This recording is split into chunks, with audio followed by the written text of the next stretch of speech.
When a slow-moving black man with a dull gaze walked through the door of the bar alone, silence cut through the room like a blade. No one knew his name. Few looked him in the eye. But it only took a few minutes for prejudice, disguised as routine, to take over the place. And in less than an hour, what seemed like yet another case of abuse hidden under authority would become an unforgettable moment for everyone there. What no one expected was that this seemingly frail man carried with him a story that many had tried to erase, but that still burned inside him like dry gunpowder waiting for a spark. The small trailer, aged by time and the neglect of the world.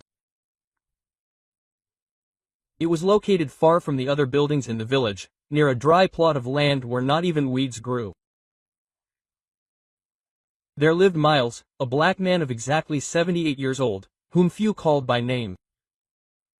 For most, he was just the old man from the end of the road. Miles woke up every day at 5 in the morning, even if there was no reason to. He had been doing this for decades, ever since he lived with a rifle on his back and fear in his chest. Now, his ritual consisted of taking 2 pills, a sip of reheated coffee and sitting in front of the door, staring into space. The neighbors, or what could be called the neighborhood, knew that he was not one to talk. He grumbled little, and greeted even less.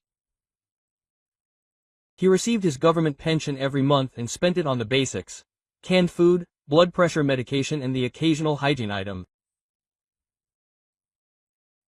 The rest he kept in an old biscuit tin, as if he was waiting for some kind of emergency that never came. Miles' body carried the weight of the years and untold stories. His right knee hurt when it rained. His left hand trembled on the hottest days and his eyes, those didn't seem to age, but rather bore scars. He spoke little about his past. He had no children, no siblings, just a black and white photo of an American military squadron on the inside wall of the trailer, already yellowed with time. That morning, Milos felt different. He woke up with a restlessness in his chest, as if something was about to happen.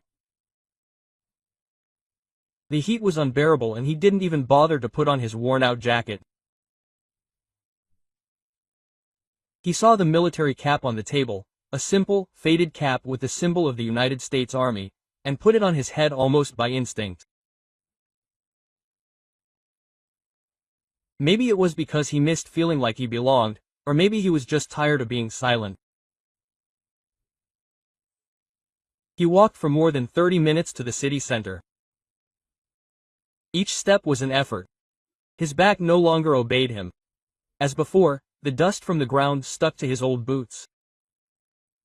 He passed children playing on the sidewalk, who stopped to watch him as if they were seeing a ghost. He passed a barber shop, where men laughed loudly, a market where a lady turned her head when she saw him. Miles walked slowly, without a fixed direction, until he arrived in front of a bar called Big Jim's, a place he had avoided for years. There, the laughter was always too loud, the looks always too cold, and his presence always too uncomfortable for others. But that day, something prompted him to go in. He opened the door slowly. The weak air conditioning couldn't handle the heat, and the place was filled with cigarette smoke and lazy voices. The few customers who were occupying the tables fell silent for a second when they saw him enter. It was a brief silence, but deafening. Miles walked to the counter with slow, firm steps, as if he had nothing left to lose. He sat down without saying a word. The waiter, a white man in his 50s, pretended not to notice. He continued to wipe a glass with a dirty cloth, even though there were other men waiting there. Time passed slowly. He cleared his throat politely. The waiter looked at him with disdain. "What do you want? A coffee if they still serve that here?" Miles replied without raising his voice. The man snorted, turned his back and took longer than necessary to serve the drink.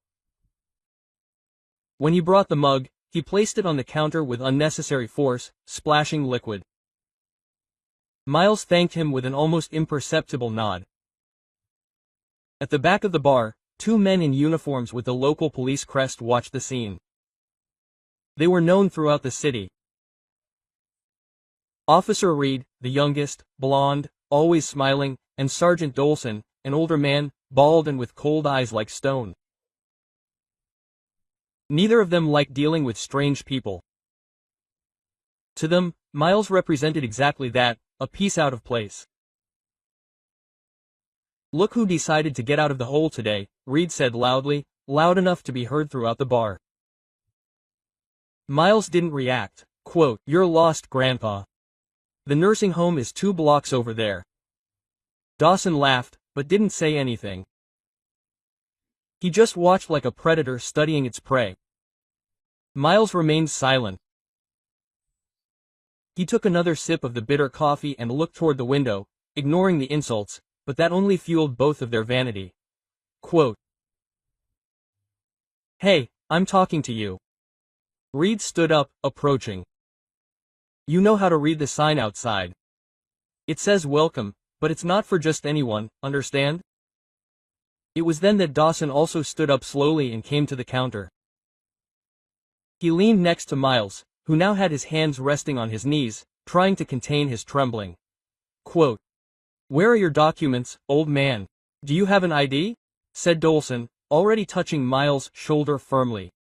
The veteran's hand gripped the bench tightly. He wasn't afraid. He was controlling himself. He took a deep breath, very deep. "I have it," he replied. "I have documents and I have a history."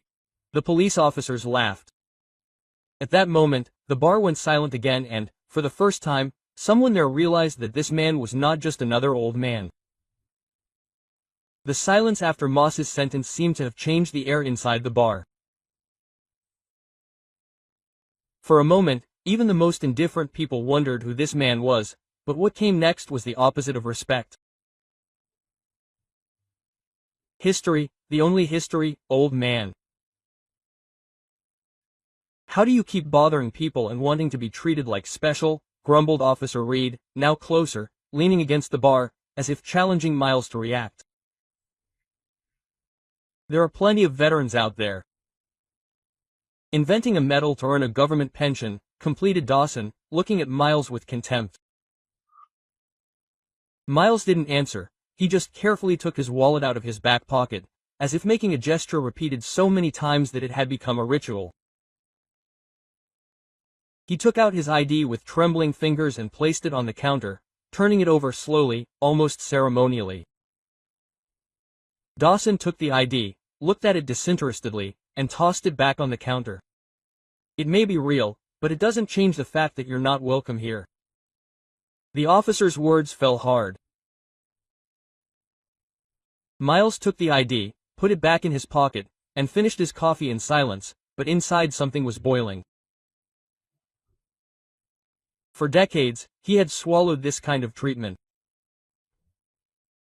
Ever since he returned from Vietnam, life had become a series of dirty looks, empty promises, and closed doors.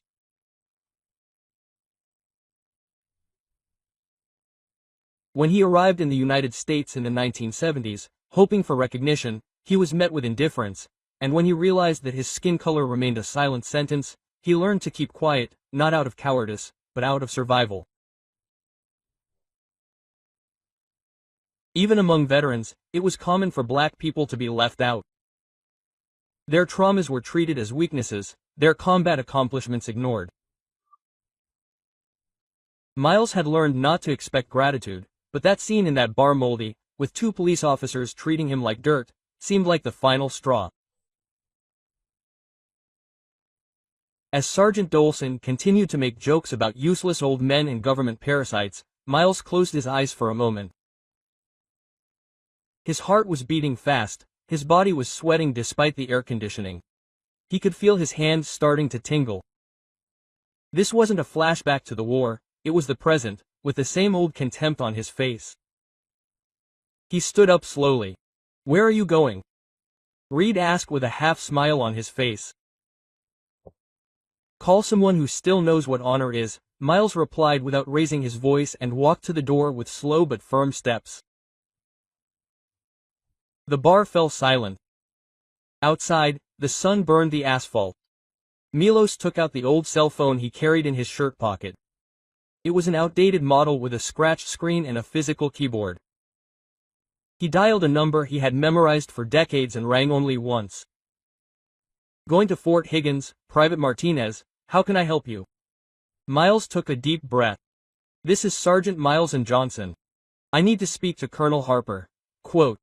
The soldier on the other end was silent for a second. Just a moment, sir. Time seemed to stand still. After a few seconds, a new voice came on the line. Johnson, my God, it's been a while, Sergeant. Are you okay? Quote. It was Colonel Harper, now on active duty at a nearby base, but who had served with Miles in the late 1960s. A respected, firm man, with a clean record and absolute admiration for those who had stood by his side in the hell of the jungle. Vietnamese. I need you, Harper. I'm at a bar called Big Jim's. 2 cops put me up against the wall, humiliated me, treated me like I was a criminal. On the other end of the line, silence. And then, only one answer. We're on our way. Milos hung up the phone without another word. He went back into the bar. The cops laughed again. He made his call. Go order some pizza, old man. Reed scoffed. Miles sat down, calmer than before. His coffee mug was still half empty. He pulled it back closer and took another sip. No, I just asked for a little respect, he replied, looking the cop in the eye. The laughter stopped. The bartender pretended to wipe the counter, but he was following every word. Other customers looked over their tense but quiet shoulders. Dawson, uncomfortable, crossed his arms. You think calling a friend is going to change anything? I think calling a man who saw me save 23 soldiers under heavy fire is going to change something, Miles said, his voice firm now. Reed scratched his head, visibly uncomfortable. Time passed slowly, 15 minutes, 20, half an hour.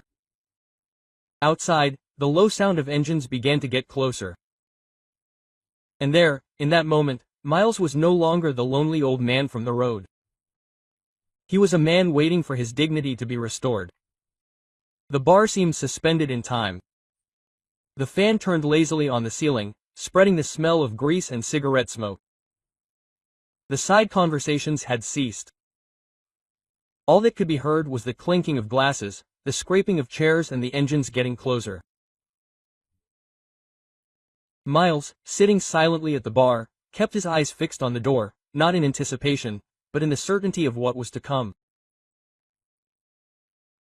He didn't need to prove anything to anyone, but he needed, for the first time in a long time, to remind the world of who he was. Dawson and Reed exchanged nervous glances, the sound of the engines intensified. It wasn't just any vehicle, they were military vehicles and not just one. Do you hear that? Reed murmured, adjusting his uniform. It must be a coincidence, Dawson replied, although his voice betrayed his insecurity, but it was no coincidence. Outside, 5 army vehicles stopped in line in front of the bar. The customers, who were near the windows, stood up to look out. Some backed away. Others moved away cautiously. From inside the vehicles, 10 soldiers got out. Their uniforms were impeccable, their boots gleaming. Their posture was serious, disciplined. They were led by a tall man with gray hair, a rigid expression and a striking presence. It was Colonel Harper. He crossed the space between the cars and the entrance to the bar with firm steps. He did not hesitate when opening the door. When he entered, the entire room froze. Harper scanned the room with his eyes until he found Miles, still sitting at the bar with the empty mug in front of him. Sergeant Johnson. His voice filled the room, full of respect and solemnity. Milos turned slowly, stood up with difficulty. Harper approached and in front of everyone clicked his heels and saluted. Formal. It is an honor to meet you again, sir. Milos returned the gesture with a trembling hand and simply said, "Oh me." Harper then turned to the other soldiers. This man here saved my life and the lives of 23 men over 50 years ago in a besieged valley in Vietnam. When everyone else fled or panicked, he stood, fought and won. This man, gentlemen, is a national hero and he was humiliated in this place by those who were supposed to protect him. The silence in the bar was cut like a knife. Dawson and Reed paled. Both instinctively backed away, as if they were before a higher authority and they were. Harper turned to them. "Are you responsible for this?" Neither answered. Reed tried to open his mouth, but the words would not come. Dawson looked away. "You do not understand." He provoked. He did not identify himself. Dolson tried to argue, but his voice was weak. He identified himself as what he always was, an American citizen and an honorable soldier. And that is enough. You are both officially notified. Your superiors will be informed immediately. There will be an investigation. In the meantime, you are suspended from public duties for misconduct and abuse of authority. The soldiers accompanying Harper positioned themselves discreetly but strategically. They were not threatening, but they made it clear that this order was not symbolic, it was official. The owner of the bar, who had been silent until then, tried to intervene. "Listen, no one wanted to offend you. It was a misunderstanding, that's all." Harper turned to him. "The misunderstanding was that you thought this man could be treated like trash." Miles remained silent. He didn't smile, he didn't cheer, he just looked around like someone who had finally been seen. Some customers lowered their heads in embarrassment. Others continued with their arms crossed, uncomfortable. The entire bar breathed shame. Reed, with no way out, approached Miles. "Sir, I'm sorry, I was ignorant." Miles just nodded. He didn't need to hear anything else. Dawson did the same, forced. He said a mechanical apology, like someone swallowing a frog. "Justice doesn't need to scream," Harper said. "It just needs to show up." Miles looked the colonel in the eye. "I didn't do it for revenge. I did it because I got tired of being beaten in silence." Harper nodded emotionally. "And today you did more than many will ever have the courage to do." Milos walked to the door, followed by the soldiers. The colonel followed him respectfully. Before leaving, the veteran turned one last time to the bar. "I don't want to be the exception, I want to be the warning." And then he left slowly, but with his head held high. Outside, the sun was still burning, but the temperature seemed different. For the first time in a long time, he didn't feel alone or forgotten. He just walked in silence, escorted by those who still recognized the value of his story. Before the soldiers arrived, the atmosphere inside the bar had already changed. Not that it had stopped being hostile, but the weight of injustice hung more intensely in the air, even if many pretended not to notice. The problem was old, but there, that afternoon, it was wide open. The skin color of his long hair and advanced age served as a trigger for prejudice, camouflaged behind uniforms and jokes. After his call, Milos had calmly returned to his place, as if waiting for the rain after a long dry summer. The behavior of the police officers, however, became more abusive by the second. "Aren't you going to say who you called?" Reed provoked, now standing, leaning against the counter, like a teenager teasing his classmate. Miles didn't respond. Dawson, who had always been more reserved, couldn't contain his disdain. "I bet it was for a social worker or an imaginary grandson." "Man, if I were you, I'd get out of here before I embarrassed myself." The old sergeant remained motionless. He knew exactly what he was doing and why. Years of training, wars, conflicts and, above all, everyday slights had taught him not to respond to provocations impulsively, but it wasn't passivity, it was strategy, resistance.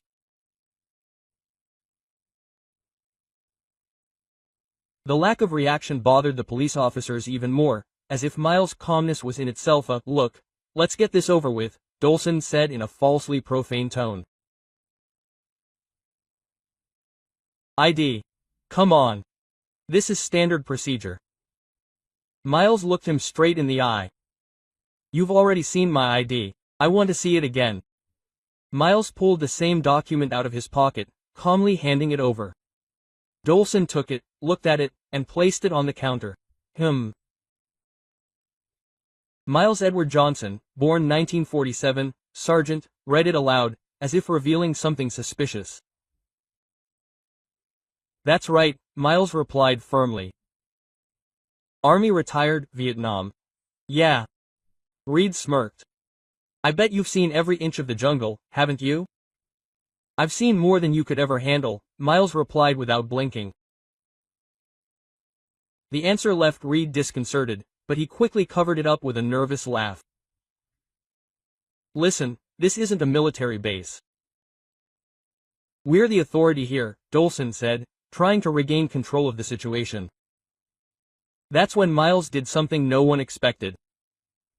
In a calm and measured voice, he said, "Authority doesn't come from a uniform, it comes from attitudes." The sentence fell like a stone on the bar. Silence was immediate. The bartender stopped pretending to clean the glasses and paid attention. Two men sitting at a table in the back exchanged uncomfortable glances. Milos's words echoed something that no one there dared to say, but everyone knew. Dolson, uncomfortable, rested both hands on the bar and leaned closer to the veteran. "You're challenging me, old man." Miles didn't answer. He just looked him in the eyes, without fear, without anger, just firmness. "That's contempt, you know?" "No, that's courage." The sentence made the bar even heavier. The verbal clash, even without shouting, was more aggressive than any threat. It was the confrontation between two worlds, that of arrogance protected by a uniform and that of dignity forged by pain. At that moment, the sound of a truck passing by on the street made some of them turn around uneasily. "I bet you didn't even call anyone, you just did it to feel important." Reed scoffed, trying to lighten the mood. Miles, impassive, just sat back down. "You'll find out," he said. That calm was irritating. There were no shouts, no theatrical gestures, just silence and patience. And that was what made Miles seem so dangerous to those men used to dominating through fear. Dawson, feeling cornered, made the most symbolic decision of that afternoon. He lightly pushed Miles' shoulder with two fingers. "Are you going to get out of here for good or do you want us to take you away?" The physical provocation was subtle, but enough. That was it, the border between authority and abuse. The gesture was unnecessary, it was not legitimate and, most importantly, it was not moral. Miles took a deep breath, not out of fear, but because he knew that moment. He knew that from then on the consequences would be real for everyone. "Don't worry," he said in a low voice.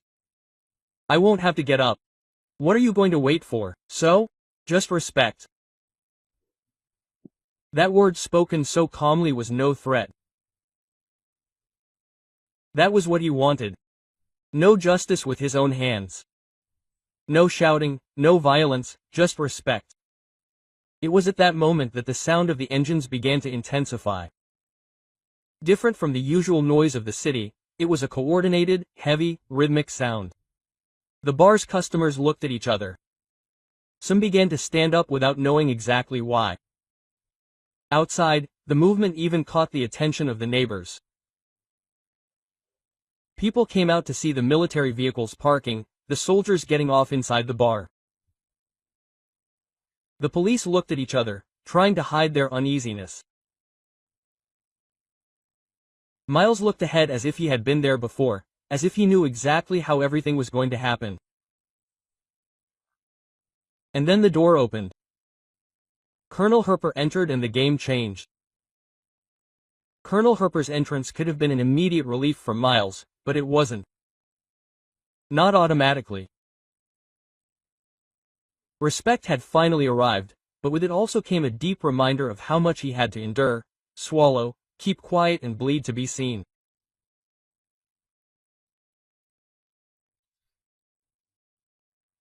While the colonel addressed him firmly and reverently, while the uniformed soldiers entered and positioned themselves with discretion and discipline, Milos remained motionless, as if inside he was trying to understand if this was really real or just another fantasy created to endure.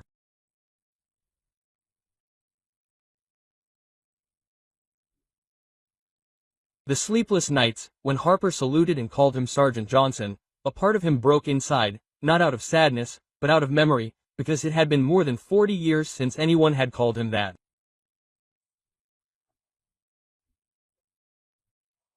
The last time had been in a military hospital after he returned from Vietnam, with shrapnel in his hip and tremors in his body, which the doctors tried to call fatigue. Fatigue. As if what he carried was just physical exhaustion.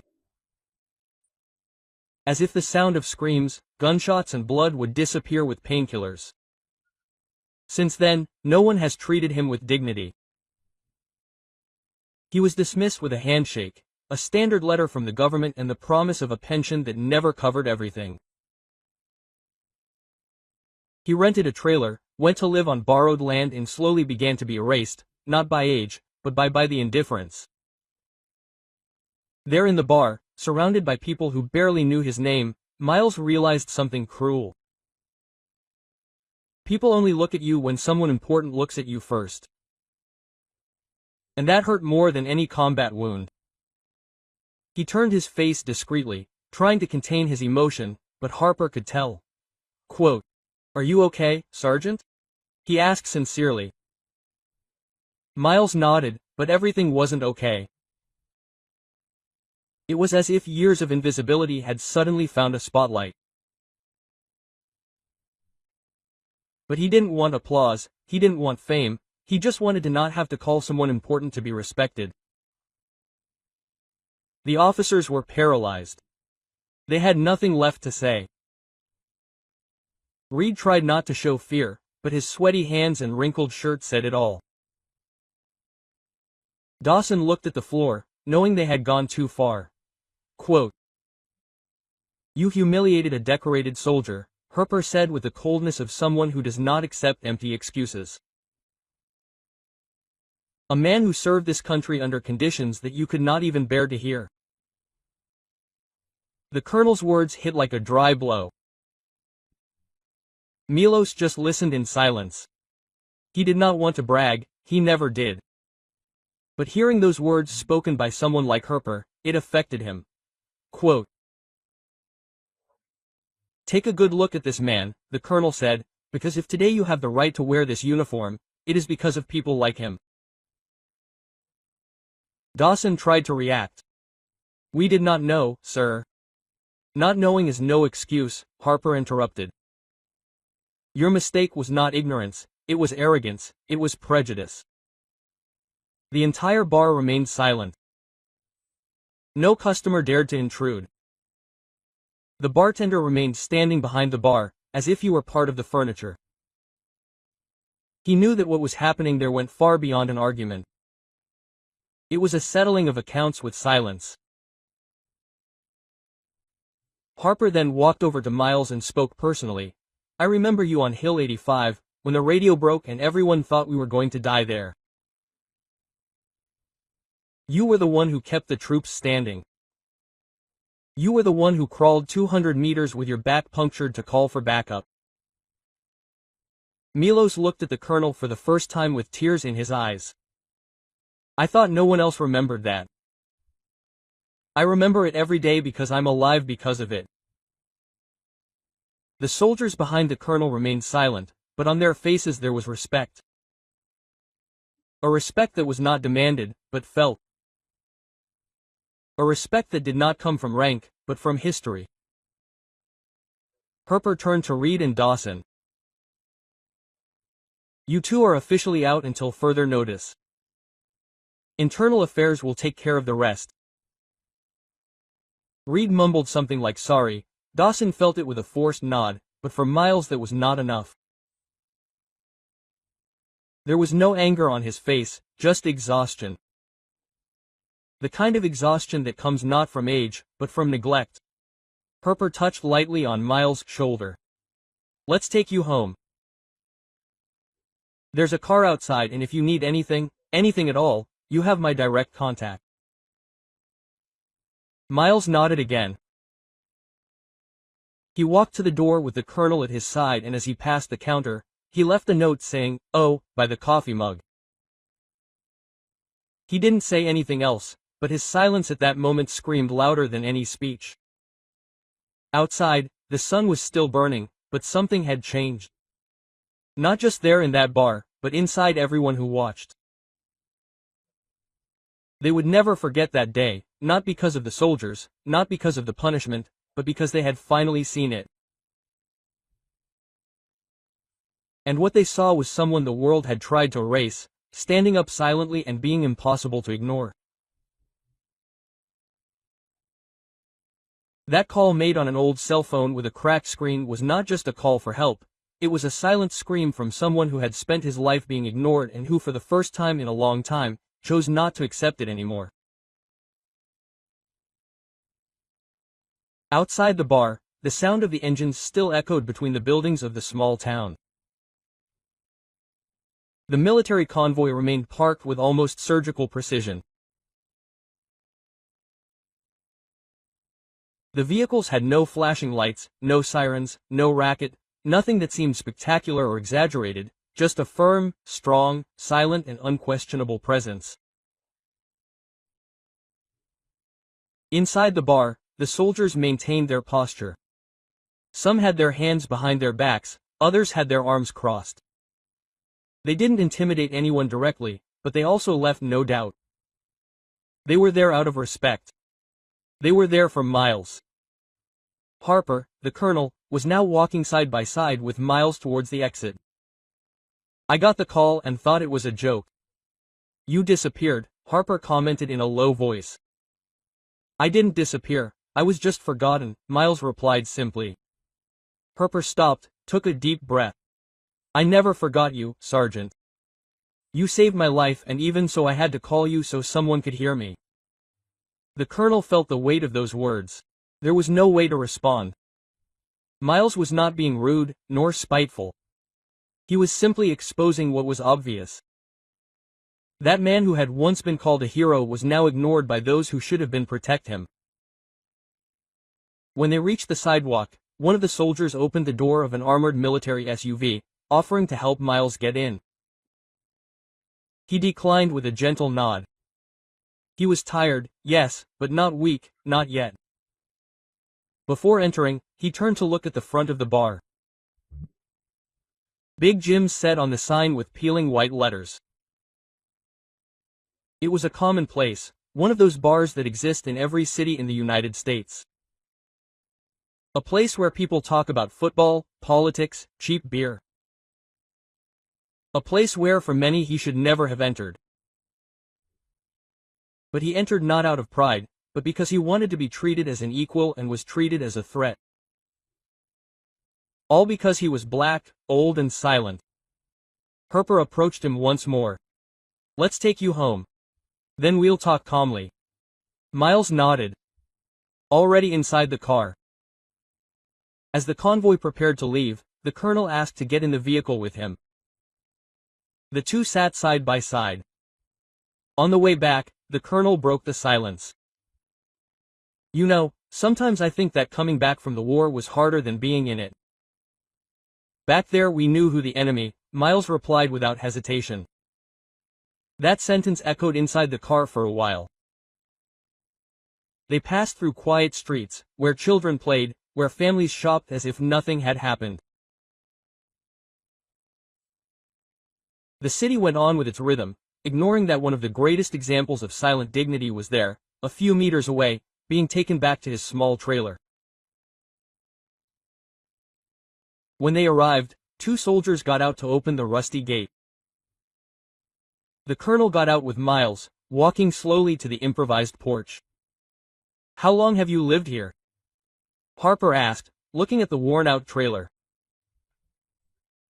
"Since 1981, when I realized that no one was going to ask if I needed help anymore." Harper observed the simple place, without luxury, but with traces of someone who still tried to maintain a minimum of dignity. There was a rocking chair, a dried-up plant in the corner, and the rusty door with an improvised wooden latch. "And why did you never look for me?" "Because I learned early on that asking for too much respect is tiring, and I was tired of asking." Harper remained silent. It wasn't a guilty silence, it was one of recognition from someone who knows that even when they try to do the right thing, they sometimes settle for the system that silences so many like Miles. The colonel looked around and took a deep breath. "I want to make sure this doesn't happen again. Not to you. Not to anyone. It will happen, Harper. It happens every day. The difference is that today someone found out." The colonel didn't try to fix the truth, he just felt it.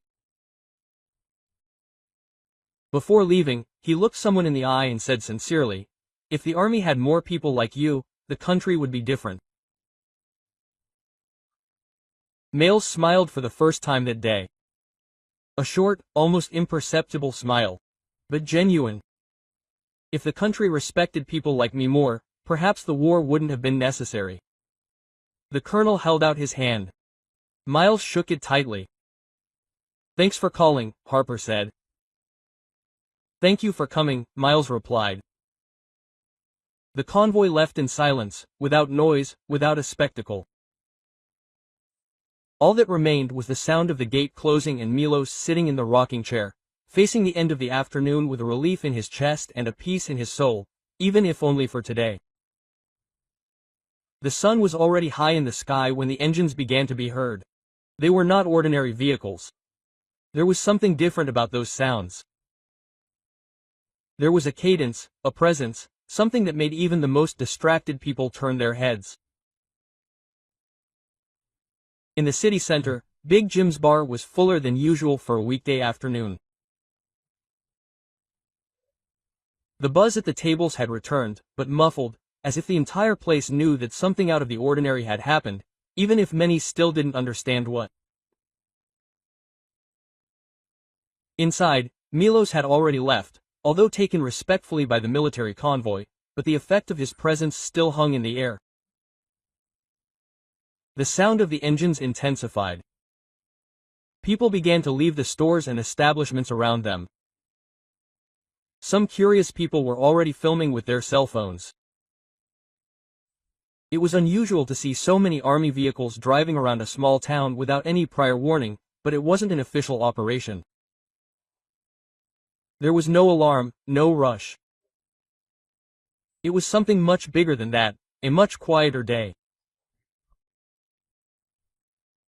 5 military vehicles slowly advanced through the main streets in a straight line, as if their mere movement was a message, a reminder. Inside each vehicle were active-duty soldiers, all volunteers. None of them were forced to be there. What brought them there was not a direct order, but a name. Miles Johnson. At the base where Harper served, the old sergeant's name was enough to raise eyes, to make memories come flooding back. He was known among the older men, a name that circulated in the corridors as a discreet legend. The sergeant who, even though wounded, refused to be evacuated until he was sure that all his men had come out alive from an ambush in Vietnam. Harper, upon hearing what had happened at the bar, didn't even need to send anyone. He just said he would go himself. And then the volunteers came one by one, in uniform, ready, in silence. Now the convoy was returning. After dropping Miles off, they weren't leaving the way they'd come, because the message had already been delivered. At the bar, the two suspended officers were still sitting at a side table, awaiting a meeting with their superiors. The atmosphere. Once their comfortable territory now felt like an informal courtroom. They didn't speak to each other. The military presence had left scars that apologies wouldn't erase. Outside, the convoy stopped once more. Harper got out of the command car and walked back into the bar. He didn't make a fuss, just walked up to the bar, looked around, and said, "This place needs to remember that a uniform is only worth something if the person wearing it knows what they're doing." No one answered. Yesterday you laughed at a man. Today you are forced to respect him. Tomorrow, perhaps you will learn to see someone before judging them. He looked directly at the attendant, who remained silent, now visibly disconcerted. Dignity is not a favor, it is a right. One of the customers who had watched everything from the beginning stood up slowly and spoke without looking at anyone. "I have known this man for years. I have always seen him walking alone, coming and going with difficulty. I never knew who he was. But perhaps we never wanted to know." Harper just nodded. "You still have time to change that, not with him, but with those close to him." And then he left. As he got into the car, one of the soldiers commented without turning his face, "I have never seen anyone be so quiet and make so much noise." Harper answered simply, because his silence spoke the truth that no one wanted to hear.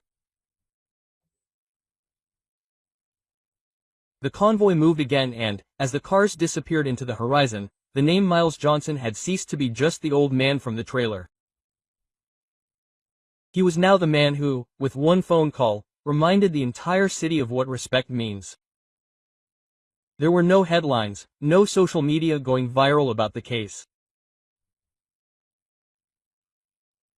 But there, in that forgotten part of the country, the sound of 10 military engines was the sound of respect arriving, not to humiliate, but to restore what should never have been lost. Mayo's house was modest, but that late afternoon it felt like the center of the world. The military convoy had recently moved away, leaving behind the silence of a city that was slowly beginning to process what had happened. But inside that small trailer on the outskirts of town, something much bigger was happening. The recovery of an identity erased by decades of silence.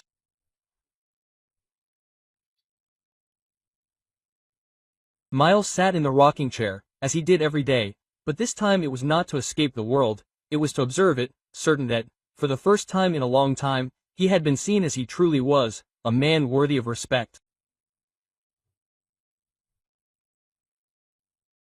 Colonel Harper, still there with him, took off his military hat and sat on a makeshift stool next to the chair. The two men, who had shared trenches and sleepless nights on another continent, now shared a moment of peace and emotional weight. "How old were you when you enlisted?" Harper asked, breaking the silence. "1, but I felt 40, Miles replied. Harper laughed lightly, quote, "I remember they called you the quiet one. You never said anything, but you did everything. Remember that?" Miles felt her with a half smile. "It was my way of surviving, talking less, listening more, and acting when necessary." "And you acted more than all of us." Harper paused, looking at the horizon. "When the helicopter crashed on Hill 85, you were the only one who stayed calm. You pulled 2 wounded soldiers back from the line of fire, their arms burning from bullets. You saved that boy. What was his name?" "Rodriguez. Private Rodriguez. He was only 18, he was terrified. He wrote to me years later. He said he only got married and had children. Why didn't you let him die that day?" Miles remained silent, his eyes fixed on the dust of the road. "It wasn't modesty, it was trauma. For every life you saved, there were others you couldn't stop from being lost. And that was never easy to bear. When I came back, I thought the world was going to fall apart.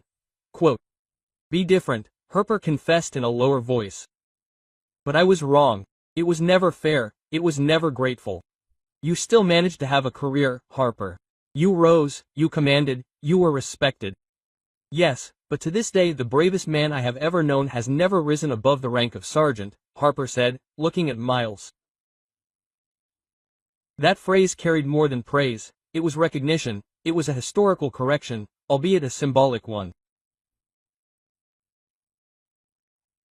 Harper, an army colonel, clearly recognizing that Miles' moral rank was greater than any shoulder strap.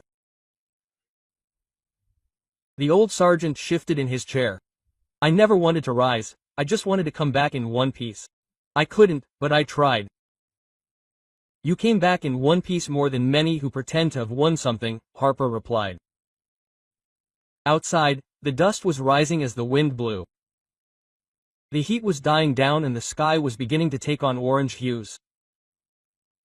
The sound of a car passing in the distance reminded me that the world kept turning, even when justice seemed to stand still in time. Harper took a small box out of his pocket. It was a simple wooden box, but carefully polished. He held it out to Miles. This is not its official, not even from the government, it's personal. Miles opened it. Inside was a symbolic Medal of Honor made by veterans of the base where Harper served, engraved on the back for courage the world never saw, but which saved more lives than will ever be known. Miles held the box for a moment. He didn't cry, he didn't smile, he just looked at it like someone holding something they never imagined they would receive. This doesn't change anything, he said in a tone. Maybe not, but it changes something here. Harper responded by touching his chest. They remained silent for a few more minutes. Then Miles stood up slowly, with the weight of age, but also with the strength of someone who knows he no longer needs to bow to anyone. He went to the trailer door, opened it, and went inside. When he came back, he had in his hands an old photo album covered with duct tape. I haven't shown this to anyone in decades, he said, handing it to Harper. Inside were black and white images, smiling soldiers, makeshift huts, a campfire lit under the moonlight, and in the center of several of them, young Miles, strong, serious, and always standing. I was just one of many, but I tried to be the best I could. And I was, Harper replied with conviction. You were. That afternoon. Respect was regained, not with applause, not with headlines, but with memory, with truth, with humanity. And for Miles that was enough. He didn't need the whole world to know who he was. He just wanted, for a moment, for someone to say out loud, I see you. And that day, finally, they did. 2 days later, the city had returned to its usual rhythm, or at least it tried to. The stores opened at the same time, the same customers went to the same places, and the barrack went back to serving coffee and beer, as always. But there was something in the air, an invisible discomfort, a weight that no one could ignore, because even without going viral, everyone knew what had happened. The streets were hustling. The old man from the trailer, as many still called Miles, now had a name, a surname and, for some, even a face.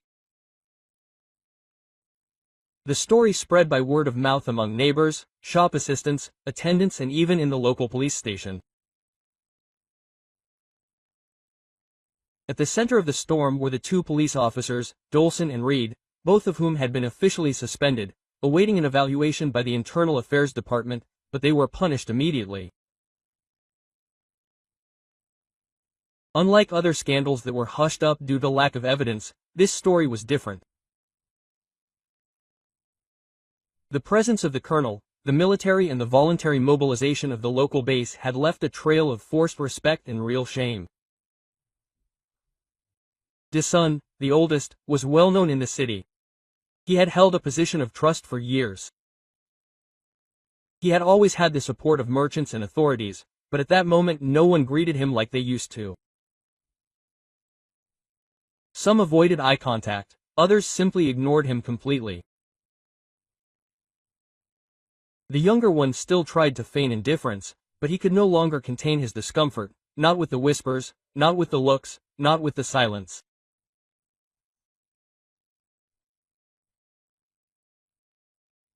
The final straw came when they were both summoned to a meeting at City Hall with representatives from the City Council, the Internal Affairs Department, and unexpectedly with Colonel Harper himself, who agreed to participate as a formal witness, not out of revenge, but out of principle. The atmosphere in the room was tense. The president of the local council opened the meeting with a solemn tone. What brings us here is not just the behavior of two officers, it is the reflection of a culture that needs to change. What happened at Big James is not an isolated case, but it was perhaps the first time the city was forced to look in the mirror. Dawson stood his ground, but his face was rigid. Reed could barely look anyone in the eye. Harper was blunt. I am not here to ask for punishment. I am here to ensure that what happened to Sergeant Johnson never happens again. He does not want revenge, he wants respect. But if that respect only comes when someone in a higher uniform shows up, then there is something very wrong with the system. The silence in the room was heavy. The president of the council turned to the two officers. Do you have anything to say? Dawson took a deep breath. For the first time, it seemed like he was going to speak for real, without his usual mask. I never thought that man was who they said he was. To me, he was just an old man, a quiet guy. And I would react if he was a nuisance. It's not what he was that matters, Harper interrupted. It's what he is, a human being. And that should be enough. Reed also spoke with a choked voice. I was prejudiced, arrogant, I joked about serious things. No one ever taught me how to deal with people like him. It's not a matter of teaching, the board president said. It's a matter of character. The verdict was clear. Both would remain suspended indefinitely. They would undergo mandatory training on civil rights and professional conduct, and would be reassigned after evaluation. Neither of them argued because, deep down, they knew. The shame didn't come from the punishment, it came from what they had become and what they had shown themselves to be in front of everyone. Meanwhile, on the other side of town, Miles was at home reading one of the old books he kept on his makeshift bookshelf. He had no internet, he didn't watch TV. The only thing he knew was what the colonel told him over the phone. They were held accountable, not with violence, not with scandal, but with the truth. Miles simply replied, sometimes, the truth is the only weapon left for those who are tired of fighting with their hands. Outside, some neighbors who had never even greeted him before began to show up. A lady left a pie on the doorstep. A boy on a bike passed by and shouted, "Hi, Mr. Johnson." A former war buddy who lived 200 kilometers away showed up on a Saturday just to give a hug. None of that could erase the years of oblivion, but it was a start. And for Miles, that was the greatest symbol of justice he could imagine, to be remembered as a man and not just a shadow. Miles' life did not change drastically after that day. He did not become famous, he did not give interviews, he did not appear in headlines, he did not become a topic on social media, and that was exactly how he wanted it. In the days that followed the incident, he continued to wake up early, drink his weak coffee, sit in his rocking chair and stare into space, but now with a different burden on his heart, that of finally being seen. Neighbors who had previously looked away began to shyly approach him. A simple good morning began to have a different meaning. A wave that had previously been ignored was now returned. He had not sought it, but when it arrived, he received it with the same demeanor as always. Humility, silence and steady eyes. The box with the medal given by Harper now sat on the table next to his bed. It was not a belated achievement, it was a memory, a silent reminder that sometimes justice comes when you least expect it, but when you need it most. One Sunday afternoon, Miles received a visit from the son of an old war buddy. The young man, about 40 years old, carried a letter written by his father years before he died. In it he said that he owed his life to a black sergeant with a silent gaze and absurd courage. The son had grown up hearing about that man, but did not know if he was still alive. Now he knew. They sat on the porch for hours. They didn't talk much, they just drank coffee, like old friends. Sometimes, the simple act of being with someone who carries a profound truth is enough to transform the life of those who listen. That night, alone again, Miles looked at the ceiling of his small trailer and thought about everything that had happened. He didn't feel avenged, he didn't feel victorious, he felt at peace. For the first time in a long time, he didn't have to justify his existence. He didn't have to swallow humiliations to maintain his safety. He didn't have to bow his head and, most importantly, he didn't have to beg for respect, because the respect that came didn't come as a favor, it came as an old debt being paid, late, but with dignity. Before going to sleep, he wrote something down in an old notebook with a blue cover, where he wrote down random thoughts. The war didn't end when I returned from Vietnam. It continued every day in silence, and today, without lifting a finger, I won my most important battle. He closed his notebook, turned off the light, and slept like he hadn't slept in a long time. How many people have you seen being mistreated just because they were different? Sometimes, the people who carry the weight of the world on their shoulders are the ones we ignore the most. Miles never wanted honors. He just wanted respect. And when he finally received it, he didn't shout, he didn't take revenge, he just showed that true justice is done with dignity. And would you have kept quiet in that bar, or would you have done something? Comment your opinion.